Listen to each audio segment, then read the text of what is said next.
I'm the artist taxi driver, and this, my friends, is Akala. Knowledge is power. Knowledge is power. Right then, I got some questions, right?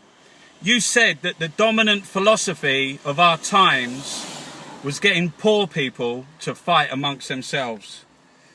Yeah, I mean, maybe not even just the dominant philosophy of this time, but maybe of all time. If you're in power and you have illegitimately co-opted the resources and labour of everyday people in a massive way, which is what this system does and power systems have done, if they realise their common interests and their common oppression, and in any way push a common agenda against that, they'll be able to bargain for a much better deal, much better term, a much better social contract, to put it that way.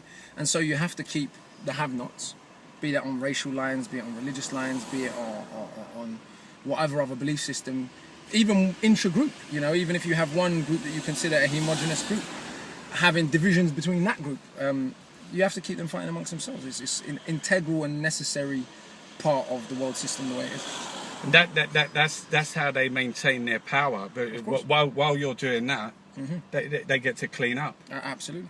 So this government at the moment is pushing, it's quite obviously, it's pushing this agenda, and it's looking to fight the next election on immigration, social security, nationalism, and prejudice. Well, we have to also recognise the historical moment. You're in a position where, whether Europe wants to admit it or not, European power in the world is declining, and that's impossible to stop. It's just part of the historical forces. It was unnatural, Europe's rise, much later than it wants to admit, after the 1850s really, to become dominant over massive historical civilizations like China and India, for example, and even the so-called Middle East to a certain degree, and Africa. Europe having that asymmetrical and disproportionate power was never going to last. It was never tenable. People were going to resist, and eventually, like all empires, people were going to be put back in their correct position.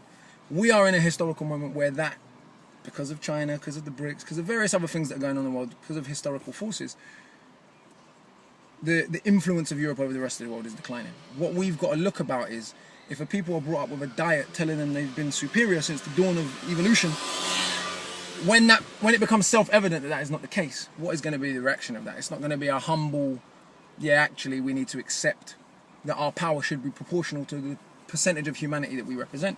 You're going to get resentment, you're going to get frustration, and that frustration can be manipulated, as it always has been, by people in power, to make them believe that somehow immigrants, so-called immigrants, don't belong here, or even that they are immigrants. When my grandmother, as with every other Caribbean, as with most other Asians that have ended up in this country, when they came to this country, they were not immigrants, they were citizens of the British Commonwealth, moving from one Commonwealth country to another. If you want to go out around the world and say you are the mother country, and be the mothers of 52 nations, don't then act like a victim when your children come home. Come to the place. They're just following the wealth. If you want to take the wealth from Jamaica, from Grenada, from St. Lucia, from India, if you want to have people from all those places, from Kenya, from Zimbabwe, volunteer in your army, fight for you in various world wars, etc., right? And then the wealth of all those places gets sucked into this place, makes this place so rich. Don't be surprised if the economic conditions in their countries are made so difficult they can't make a living there, that they follow the wealth. They're only following the wealth from their own countries. They would have stayed in. We would have stayed probably in our own countries if the wealth hadn't have come here, and if it wasn't so difficult and wasn't deliberately made so difficult to maintain a living in those places.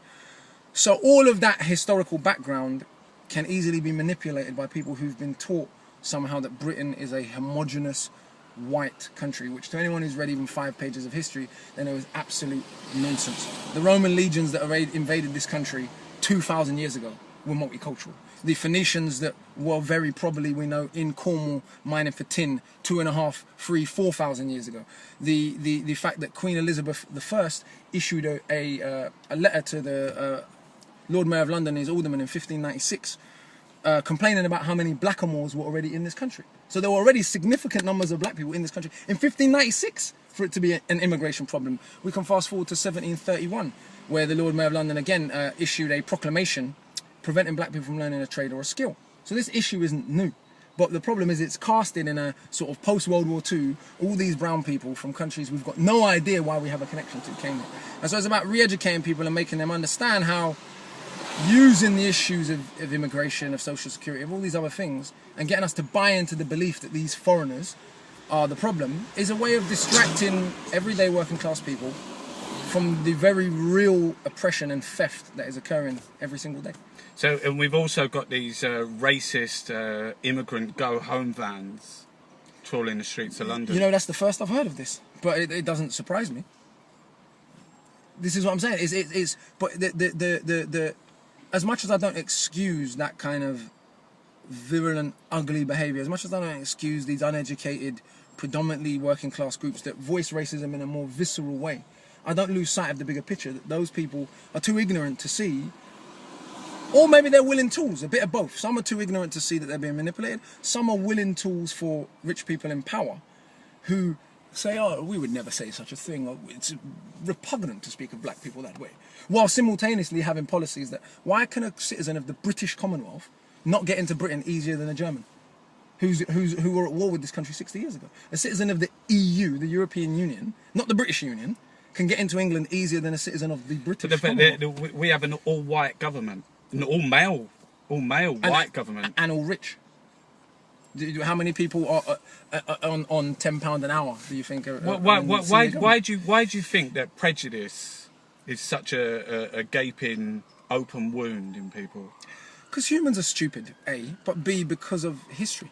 If you look at historically, people believe themselves to be moral. And when you have a history, when you choose to become an empire is immoral. It is organised armed robbery as a national policy. So whatever empire, that's not specific to Britain, though Britain may have taken it to a level of no empire before it. That is all empires of all time. You organise your national resources in such a way, and your national strength, to go around the world stealing other people's resources, and you do which is still happening. Which is happening every day, right? Now, when you do things like this, you're not going to say to your population, we're not very nice, and we do things that are not very nice. You're going to say we're moral, we're wonderful, we're brilliant, and we have the right to go and do to these people whatever we want. And so that cognitive dissonance, the space between what you believe to be true about yourself and your actual actions, create a problematic for people. And so rather than say, well, actually, we've got some pretty ugly episodes in our history, people say, no, it's their fault. It's the Raggeds or you know, the Coons or whoever else, right?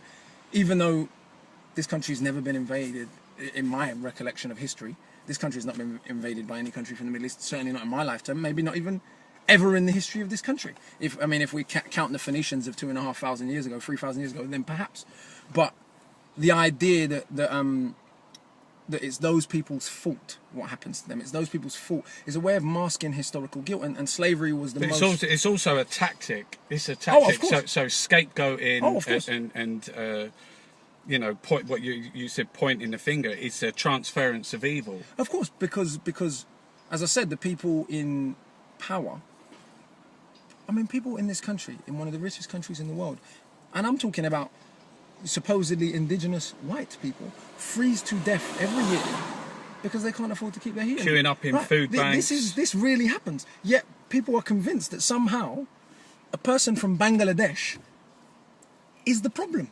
It's amazing to me, and that's a way of not dealing with, and the people in power, just again what we come back to, say fighting amongst yourself. It's convincing you all that you lot are each other's problems, and we are benevolent people in power. We're so wonderful and kind, and you know you shouldn't look at us because of course we're nothing to do with the problem.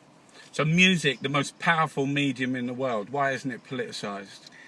Well, I think music is politicised. I think commercial music is no longer politicised because I think the music industry learned, in my belief, with people like Jimi Hendrix, with people like Tupac Shakur, with people like John Lennon, Bob Dylan to a degree, certainly Bob Marley, certainly Fela Kuti, the music industry learned the tremendous resources that we now know the FBI, the CIA, other agencies spent just monitoring these people for a start. Clearly shows you they knew how influential music could be. And I believe the music industry's learnt a lesson. It's like, do we really want the most famous man in the world, like Bob Marley, going to sing for Zimbabwean independence? And being able to highlight to all colours of people why Zimbabwe had the right to fight apartheid in an armed way?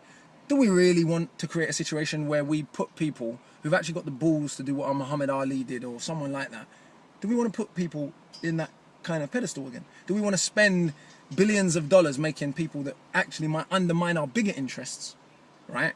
Do we want to spend billions of dollars doing that? And I believe the music industry. See, that shows you how the power that it has, just for your Bob Marley example. Yeah, if you're Bob Marley, if you're Jimi Hendrix, if you're John Lennon, if you're any of these people who gets to a position of massive wealth, but massive someone's power, owning the music to stop that from happening, no? Of course, but what the brilliance is, a lot of these artists are worth more to the record labels dead than alive anyway. So it's no skin off. If I own your masters, you've created loads of music that is a product. You dying is no big deal to me. We know what's going to happen when you die. Everyone's going to go out and buy your albums, especially if I think you're over the hill and you're past your best work. Someone bumps you off. I mean, people act like it's like with Bob Marley. People just swallow the idea of the way he died, and if you say anything different, they call you a conspiracy theorist. They act as if there wasn't an assassination attempt on this guy's life. Like someone shot him and attempted to shoot him in the heart and shot his wife in the head. Not long before he suddenly developed miraculous toe cancer. His mum said many times she doesn't buy the official story. Everyone wants to call you a conspiracy theorist if you even entertain the idea that musicians might just get bumped off every now and then. What do you mean by the road? The road, by the road, I mean the street. I mean the alternative economy. I mean the space in which a lot of young working class people, predominantly boys of colour in this city. But if you go to Glasgow, it's predominantly white boys. If you go anywhere else, whoever's in that socioeconomic circumstance, the alternative economy that those people end up in, the fights over drugs, over a certain way of doing things, over the small space in which people can get some degree of economic self-sufficiency that is controlled by the powerful also. That's the roads. A certain way of doing things, a certain code of ethics. Not that code of ethics necessarily is obeyed. Can be skullduggery. Yeah, it is. The roads So because at the moment we've got 1 million youth unemployed. Yeah.